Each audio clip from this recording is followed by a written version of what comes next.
ધરોઈ ડેમમાંથી સાબરમતી નદીમાં પાણી છોડવામાં આવી રહ્યું છે તેમજ લાકરોડા વિયરમાંથી 90,000 ક્યુસેક પાણી નદીમાં છોડવામાં આવ્યું અને પગલે અમદાવાદના સાબરમતી રિવરફ્રન્ટ પરનું લોઅર પ્રોમેનેડ બંધ કરવામાં આવ્યું। બપોર સુધીમાં નદીમાં 1.5 લાખ ક્યુસેક પાણી આવવાની સંભાવના, જેના કારણે રિવરફ્રન્ટની બંને બાજુએ સુરક્ષા માટે સિક્યુરિટી તૈનાત કરવામાં આવી અને પોલીસ સ્ટેશને જાણકારી આપવામાં આવી। પોલીસ દ્વારા પણ સતત પેટ્રોલિંગ કરવામાં આવી રહ્યું છે।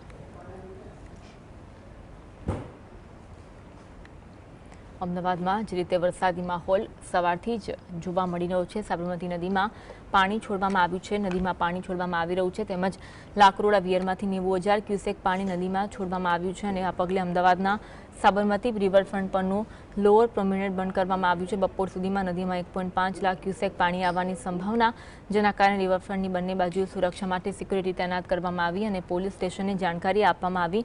પોલીસ દ્વારા પણ સતત પેટ્રોલિંગ કરવામાં આવી રહ્યું છે। પાણી છોડાતા રિવરફ્રન્ટ પર આવેલા લોઅર પ્રોમેનેડ બંધ કરવાની ફરજ પડી છે। સાબરમતી નદીમાં બપોર સુધીમાં 1.5 લાખ ક્યુસેક પાણી આવે તેવી સંભાવના છે। આસપાસના નીચાણવાળા વિસ્તારોને સચેત રહેવાની આદેશ આપી દેવામાં આવ્યા છે। રિવરફ્રન્ટની બંને બાજુએ સિક્યુરિટી તૈનાત કરવામાં આવી છે। કોઈ વ્યક્તિ ત્યાં પહોંચે નહીં તેનું વિશેષ ધ્યાન રાખવામાં આવી રહ્યું છે। ધરોઈ ડેમમાંથી સાબરમતી નદીમાં પાણી છોડાઈ રહ્યું છે। મહેસાણાના ધરોઈ ડેમમાંથી સાબરમતી નદીમાં પાણી છોડવામાં આવી રહ્યું છે તેમજ લાકરોડા વિયરમાંથી 90,000 ક્યુસેક પાણી નદીમાં છોડવામાં આવી રહ્યું છે।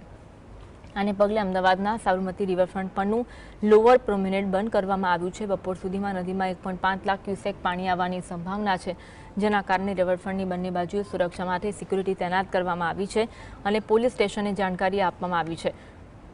પોલીસ દ્વારા પણ સતત પેટ્રોલિંગ કરવામાં આવી રહ્યું છે।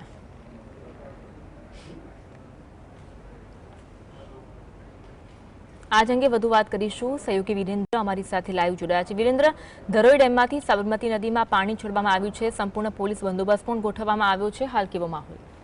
બિલકુલથી અન્વી કે ઉપરવાસમાં વરસાદને લઈને નીચાણવાળા વિસ્તારોની અંદર પાણીની જે આવક છે તે વધુ જોવા મળી રહી છે। વિગતવાર જો અન્વી વાત કરવામાં આવે તો ઉપરવાસની અંદર વરસાદ એટલે કે રાજસ્થાનની અંદર જે મેઘરાજાએ માજા મૂકી છે તેને લઈને ધરોઈ ડેમની અંદર જે વરસાદી પાણી છે તેની આવક વધુ જોવા મળી છે।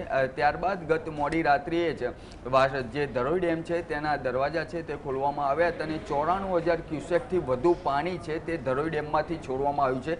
ધરોઈ ડેમમાંથી છોડાયેલું પાણી સંત સરોવર સુધી આવ્યું હતું ને સંત સરોવરનું પાણી અમદાવાદની જે સાબરમતી નદી છે તેમાં છોડાયું છે। સાબરમતી નદીની અંદર જે પાણી છોડવામાં આવ્યું છે ત્યારબાદ સાબરમતી નદી છે તે બે કાંઠે વહેતી જોવા મળી છે, તેને લઈને સ્થાનિક તંત્ર છે તે એલર્ટ મોડમાં છે, કારણ કે સાબરમતી જે વોકવે બનાવવામાં આવ્યો છે તે વોકવે સુધી છે તે પાણી આવી ચૂક્યું છે। તે સંદર્ભે જ સાબરમતી નદીના બંને કાંઠા બાજુ સિક્યુરિટી ગાર્ડ છે તે તૈનાત કરવામાં આવ્યા છે। તેના સાથે સાથે જે સાબરમતી રિવરફ્રન્ટની ઈસ્ટ તેમજ વેસ્ટ પોલીસ સ્ટેશન જે આવેલા છે તેના જે સ્થાનિક પોલીસ કર્મચારીઓ છે તેમને બંને કાંઠે તૈનાત છે તે મૂકવામાં આવે છે, કારણ કે જે પ્રમાણે પાણીની આવક છે તે ખૂબ જ મોટી માત્રામાં જોવા મળી રહી છે। તેને લઈને અમદાવાદ શહેરની અંદર જે સાબરમતી નદી છે તે બે કાંઠે જોવા મળી હતી, પરંતુ અત્યારની જો વાત કરવામાં આવે તો સાબરમતી નદીની અંદર જે પ્રમાણે પાણીની આવક વધી છે તે લઈને હાલ વાસણા બેરેજના 27 જેટલા દરવાજા અત્યારે ખોલવામાં આવ્યા છે ને 27 જેટલા જે દરવાજા ખોલાયા છે તેને લઈને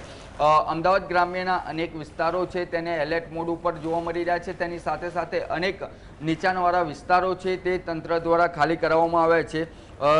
જે સંત સરોવરમાંથી જે પાણી છોડવામાં આવ્યું ને ત્યારબાદ સાબરમતી નદીમાં અને સાબરમતી નદીની અંદર જ્યારે પાણીની આવક વધી ત્યારબાદ વાસણા બેરેજના જે દરવાજા ખોલાયા છે તેને લઈને પાલડી હોય, ગ્યાસપુર હોય, એલિસ બ્રિજ તેમજ ધોળકા તાલુકા સહિતના અનેક ગામો એટલે કે તાલુકા સહિતના જેટલા 7થી ગામો છે તેની સાથે સાથે અમદાવાદના ગ્રામ્ય વિસ્તારના 28 જેટલા ગામોને એલર્ટ મોડ ઉપર મૂકવામાં આવ્યા છે। તેની સાથે સાથે દરેક અધિકારીઓ છે તેમને હેડક્વાર્ટર ન છોડવા તંત્ર દ્વારા સૂચન છે તે કરવામાં આવ્યું છે। અન્વી, બિલકુલ, ખાસ કરીને નીચાણવાળા વિસ્તારો છે તે લોકોને શું આદેશ આપવામાં આવી રહ્યા છે, તકેદારીના કેવા પગલાં લેવામાં આવી રહ્યા છે?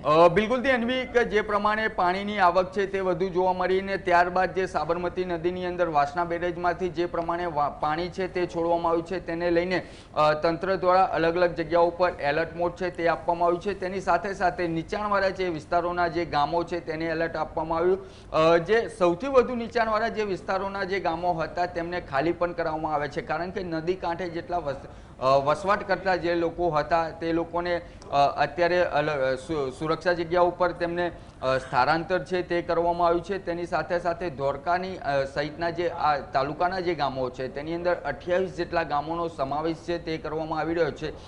તેને લઈને તંત્ર એલર્ટ મોડમાં જોવા મળી રહ્યું છે. તેની સાથે સાથે જો વાત કરવામાં આવે તો વાસણા બેરેજના જે ડ્રોન એટલે કે જે ડ્રોનનો નજારો છે તે જીએસટીવીની સ્ક્રીન ઉપર એક્સક્લુઝિવ જોવા મળી રહ્યો છે. કારણ કે જે પ્રમાણે વાસણા બેરેજના 27 જેટલા દરવાજા છે તે ખોલવામાં આવ્યા છે ને ત્યારબાદ તમામ જે તંત્રના જે અધિકારીઓ છે તેમને હેડક્વાર્ટર ન છોડવા માટે આદેશ છે તે આપવામાં આવ્યા છે. કારણ કે રાજ્યભરની અંદર વરસાદી માહોલ રેડ એલર્ટ હોય, યલો એલર્ટ હોય, તમામ જગ્યાઓ ઉપર એલર્ટ છે તે જોવા મળી રહ્યું છે અને અનેક જગ્યાઓ પર નીચાણવાળા જે વિસ્તારો હતા તેની અંદર પાણી ભરાવાની સમસ્યા છે તે અત્યારે યથાવત જોવા મળી રહી છે. જી આભાર વિરેન્દ્ર જોડાવા માટે.